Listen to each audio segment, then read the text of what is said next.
Thank you, Chair. Ministers, thank you for being here today, and thank you to all of the other members on the panel for being here today.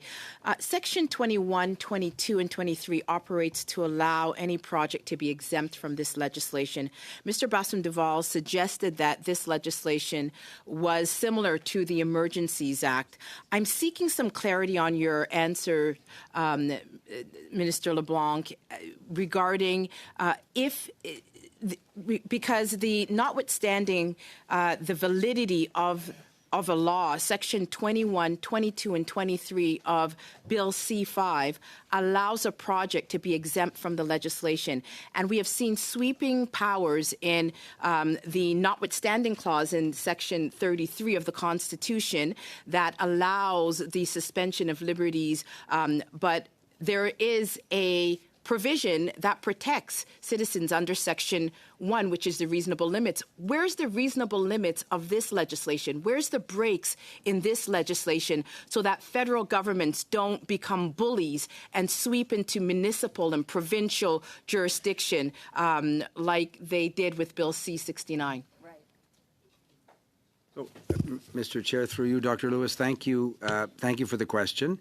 I think it's important. The reason the government has put this bill before Parliament is precisely to enable large projects in the national interest to be built. I think that the context and the purpose of the legislation, there's part one, which speaks about free trade within Canada. The part with respect to major projects focuses on enabling. And this is enabling legislation that creates a framework for these projects to be advanced. So, and people often refer to the clauses, Dr. Lewis, that you properly raised. Any exercise of authority in that context has to be done with respect to the purpose of the legislation. So if the purpose of the legislation is to enable these large projects to be built, you can imagine a series of statutes that may form part of that evaluation, and then it's exercised by the governor and council, which is not an unusual process. My question specifically, though, doesn't deal with the enabling aspect of the legislation. We know what the legislation is about, but my question is specifically, what do you, ministers, see as reasonable limits on these sweeping powers that allow the invalidation of laws pursuant to Section 21, 22, and 23 of Bill C-5? Where are the reasonable limits? What do you see as reasonable limits? And why aren't they contained in this bill?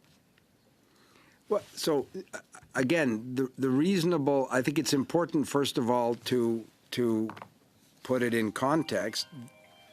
These decisions will be exercised in consultation with provincial and territorial leaders. The proponents of the projects, I'm encouraged by premiers working together to create, for example, energy corridors. The proponents in many cases may be sovereign provincial and territorial governments with Indigenous partners. So that is a limitation. That is a limitation in and of itself. We'll be designating projects that have gone through the scrutiny of other orders of government, for example. But, Minister, yesterday we heard concerns from a number of stakeholders and constitutional experts who confirmed that this bill is vague, has been hastily written, and leaves much uncertainty with respect to projects of national interest. In fact, that determination, it was concluded that that determination would be solely a political decision, which, given these provisions in Section 21 and 22, leaves room for political abuse. And my question, I'm turning back to the question, is where are the breaks in this legislation, and why are there no reasonable limits put in this legislation so that this government can evoke the confidence of the people?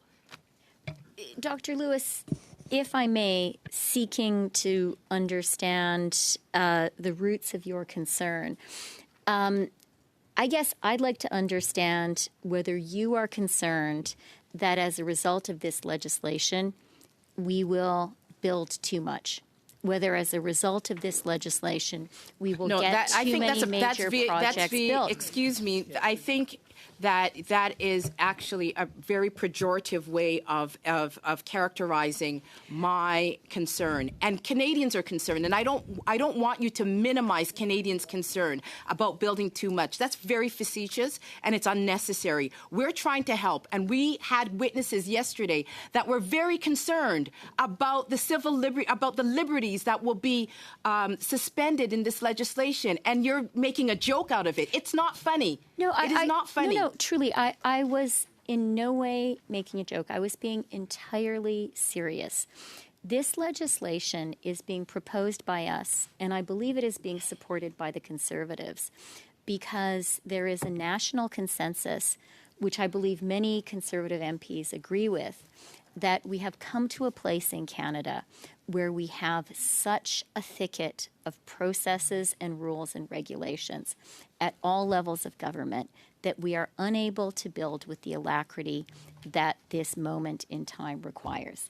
This legislation addresses precisely that realization, and that's why it creates a clear framework to consider and put forward projects of national interest. There is going to be great transparency in terms of which are the projects being put forward.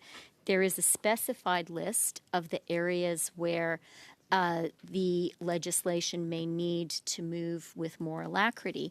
And I'm very sympathetic, as I believe my colleagues are, to concerns around protecting due process, protecting the rights of Canadians. Absolutely. Thank you. But I'm very confident this legislation will in no way infringe on rights and will do something that Canadians have a right to, which is to build Canada. Thank you Mr. very Chair, much, Minister. I'd like the record to show that my question was not answered. Thank you, Dr. Lewis. Thank you.